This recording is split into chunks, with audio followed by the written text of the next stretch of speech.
7 coins worth a fortune. Do you have one? Well, pay close attention to this video because you could have a coin that could change your life. Look at this Sacagawea Dollar coin. Now, we're all familiar with these coins. If you're not, most people think they're really rare. This one sold for $84,000. Now, keep this in mind. Most of these coins are worth only a few dollars, but this is what you need to pay attention to. This coin was graded by NGC at an AU58, meaning almost uncirculated. This coin would have brought more money if it graded higher. That's why if you find a rare coin, you want to keep it safe, don't damage it, hold on to it. You don't want to drop it because that will dramatically decrease the value of the coin. So why did this coin sell for $84,000? Well, it's because this is a discovery coin muled with a presidential dollar. If you look at the back of the coin, you can see that this is no ordinary Sacagawea dollar. Now, some people may watch our videos and say, I'll just get 2 coins, splice them in half, and glue them together. We recommend against that for a few reasons. First of all, you don't want to be defacing any US federal currency, as that is against the law. Second, if you tried to sell it, most people would not buy it because an error coin like this needs to be graded and authenticated because people buying something like this know that it can be replicated. Long story short, if you have a coin like this, get it graded and sell it for a lot of money because this one sold for $84,000. This coin sold for $114,000. This is a 2001 D Lincoln cent coin graded by PCGS at a mint state 66 red. Now, one of the first things you may notice on this coin are a bunch of brown little spots and speckling going on. That is called toning. It can happen. This toning, in our opinion, is not that desirable looking. Essentially, the air will oxidize with the metals in the coin, sometimes discoloring or changing the look of the coin. That can either increase or decrease the value. But the main reason why this coin sold for so much money is because when you flip it over to the back, you can see it's actually muled with a Roosevelt dime reverse.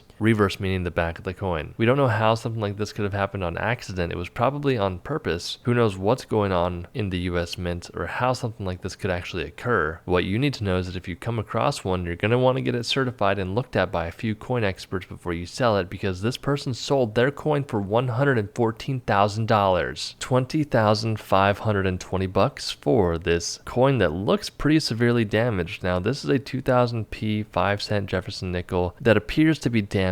The thing is, when you're looking at the front of the coin, you can see, okay, it looks pretty normal, but it's when you flip the coin over to the back that you notice that there's actually 2 fronts of this coin. That's right, there are 2 obverse dies that struck this coin. This is a very unique situation that does not come up too often. If you ever come across a coin like this one got graded by PCGS at a mint state 65, you're going to make some money because $20,520 for this one little Jefferson Nickel, $40,250 for this 1932 25-cent Washington quarter graded by PCGS at a mint state 67. So 1932 was the first year the United States started producing Washington quarters. This is a unique specimen because of the coloration happened from the oxidation from the air. As we talked about earlier, these coins can get toned depending on how they are stored. This one has an orange creamsicle Coca-Cola brown look to it, which is relatively desirable based on who is actually wanting the coin. What you need to know here is that 1932 is a rare date for the Washington quarter, regardless of the condition, but this one got the monster grade of a 67, which is only 3 points away from the perfect grade of 70, and that's why it sold for $40,250.